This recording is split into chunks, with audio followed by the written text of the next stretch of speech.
দ্বিতীয় পুত্ৰ শহীদ মহিবুল ইসলাম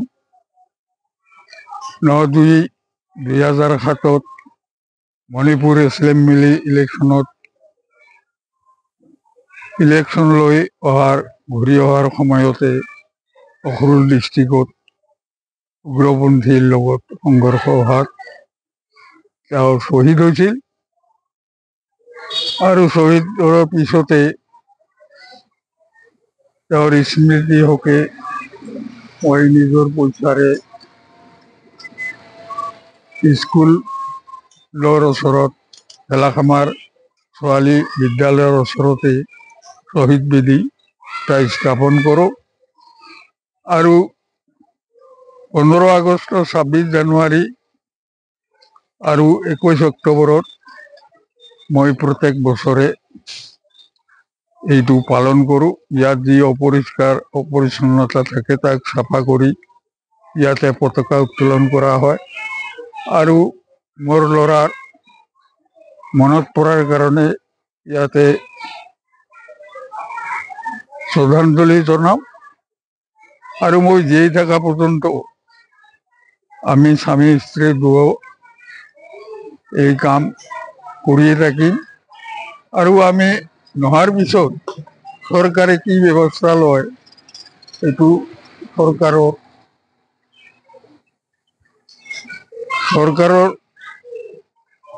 কৰণীয় কাম হব।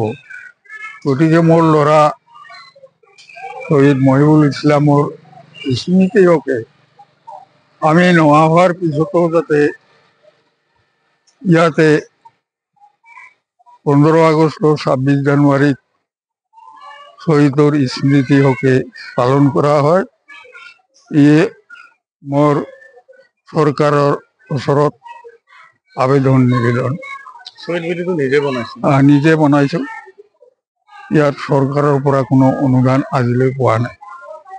আৰু মানে মৃত্যুৰ পিছৰ পৰা প্ৰতিটো অনুষ্ঠান 15 আগষ্টত ইয়াত মানে পতাকা উত্তোলন কৰি স্থাপন কৰে না, মৃত্যুৰ পিছৰ পৰাই শহীদ বেদী স্থাপন কৰাৰ পিছৰ পৰাই 15 আগষ্ট, 26 জানুৱাৰী আৰু CRPF প্ৰথম সৃষ্টি হোৱা 21 অক্টোবৰত ইয়াতে পালন কৰা হয় আৰু মই জীয়াই থকা পৰ্যন্ত এইখিনি কাম কৰিয়ে থাকিম আৰু মই নোহোৱা হোৱাৰ পিছত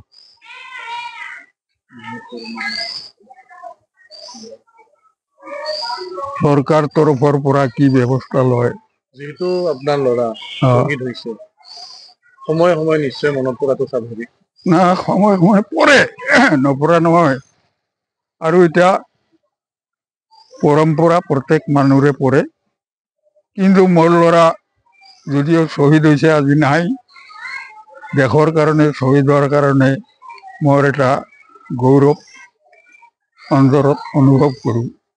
দেশৰ কাৰণে শ্বহীদ হৈছে, গতিকে দেশবাসী যিবিলাক উঠি অহা প্ৰধান্য প্ৰতিনিধি হয় তেওঁলোকে যাতে মই মৃত্যুৰ পিছতো ইয়াতে পালন কৰা হয় আৰু ইয়াতে ভাল হিচাপে যিখিনি মই বনাইছোঁ আৰু ভালকৈ বনাই প্ৰত্যেক বছৰে 26 জানুৱাৰী, 15 আগষ্টত ৰাইজৰ মাজত যাতে পালন কৰা হয়, এই মোৰ অনুৰোধ হৈছে।